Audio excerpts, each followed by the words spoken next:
Your phone buzzes. Someone's asking if you're coming tonight, and before you've even read the full message, something in your body already knows the answer. You put the phone face down, and the relief that hits you in that moment, before you've even typed a word back, is so immediate, so physical that it almost surprises you. Like your nervous system just exhaled. You're not antisocial. You have people you love. You can hold a conversation, you can be funny, you can show up when it matters. But given a genuine choice between going out and staying exactly where you are, there's almost no competition. And the part that's hard to explain to people who don't feel this way is that it's not laziness, it's not fear, it's not even preference exactly. It's something deeper than preference. It feels like returning to something. So what is actually going on? Because there's a real answer. And if nobody has ever explained it in a way that felt true to your experience, that's what we're going to try to do here. Every nervous system in the world is constantly doing one thing above everything else. It's monitoring. Right now, beneath whatever you're consciously thinking, your brain is asking a quiet background question over and over. Is this safe? Is this predictable? Do I need to be ready for something? Most of the time you don't notice this.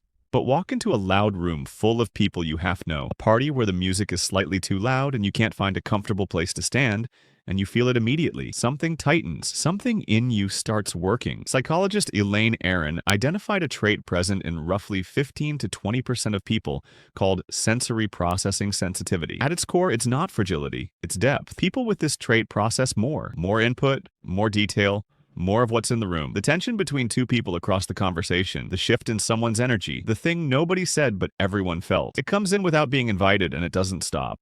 And home removes almost all of it. At home, the variables are known. The sounds are your sounds. Nothing unexpected is about to walk through the door. Your nervous system isn't monitoring at the same frequency, which means you're not spending energy you don't know you're spending. What feels like simply preferring to be home is often something more specific. Your brain finally being able to stop working so hard. But there's another layer underneath that. And this one's worth sitting with. Psychologist John Cacioppo spent years studying what happens to people when they feel socially drained versus socially restored. What his research kept pointing to was that people don't split neatly into introverts and extroverts in some fixed, permanent way. What actually varies is the threshold. How much stimulation your system can take in before it starts asking for quiet. How quickly you recover once you get it. For people who genuinely love being at home, that threshold tends to be lower, not worse, just calibrated differently. And when you push past it, when you stay too long at the thing, keep saying yes past the point where you have anything left. Something specific happens. You don't just feel tired, you feel like a slightly worse version of yourself. Less patient, less present. Like the quality of your attention has degraded, and you can feel it, but you can't stop it. Home is where that version stops. Home is where you come back to yourself. There's a concept in psychology called restorative environments. First developed by Rachel and Stephen Kaplan in the 1980s. The idea is that certain spaces allow what they called directed attention, the focused, effortful kind you use all day to finally rest. And what the research consistently found is that the most restorative environments share a few specific qualities. They feel safe. They have a sense of being away from demands. They're coherent, meaning everything in them makes sense to you.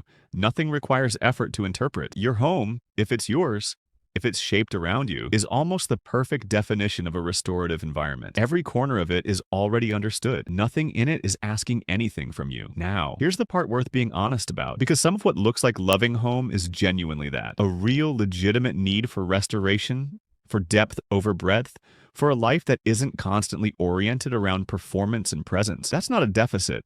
That's a temperament. And for a long time, psychology treated it like a problem to be solved, something to overcome, something to push past until you got comfortable. It's worth saying clearly that framing was wrong, but some of what looks like loving home is something else, and it doesn't usually announce itself as something else, which is why it's easy to miss. When staying home stops being a choice you make and starts being the only option that feels bearable, something has shifted. When the thought of a social situation doesn't just feel tiring, but actually feels threatening, when you find yourself constructing reasons not to go rather than just deciding not to go, when the world outside your door has started feeling less like something you're taking a break from and more like something you're hiding from, that's a different thing. That's anxiety that's learned to call itself preference. The test is simple but uncomfortable.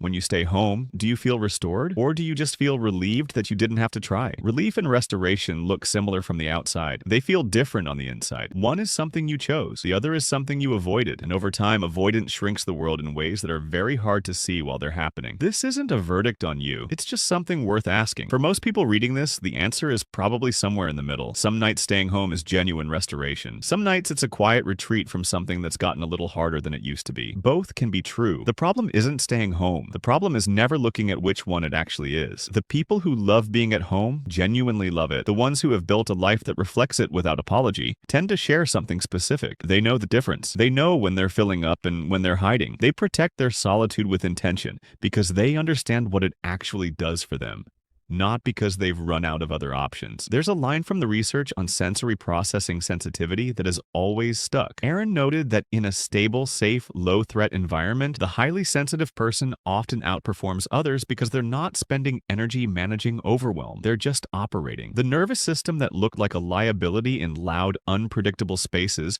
becomes an asset when the conditions are right, which means the goal isn't to stop needing what you need. It's to build a life where what you need is actually available to you, where going home isn't a surrender, where the quiet isn't something you had to earn. You probably already knew, long before anyone gave you language for it, that you work differently in stillness, that you think more clearly there, that the version of you that exists at home, the unhurried one, the one that isn't managing anything, that version is closer to what you actually are than anything you perform in a room full of people. That's not a flaw. That's just how you're built. And maybe you've spent years treating it like something to apologize for or explain away. Maybe you've called it being boring or being difficult or being someone who needs to work on themselves. Maybe someone in your life made you feel like needing quiet was a kind of weakness. It isn't. Some of the most extraordinary minds in history, among the writers, the researchers, the people who thought deeply about what it means to be human, were people who needed exactly what you need. Not because solitude made them great, because solitude gave them the conditions where what was already in them could actually surface. You don't have to justify the way your nervous system works.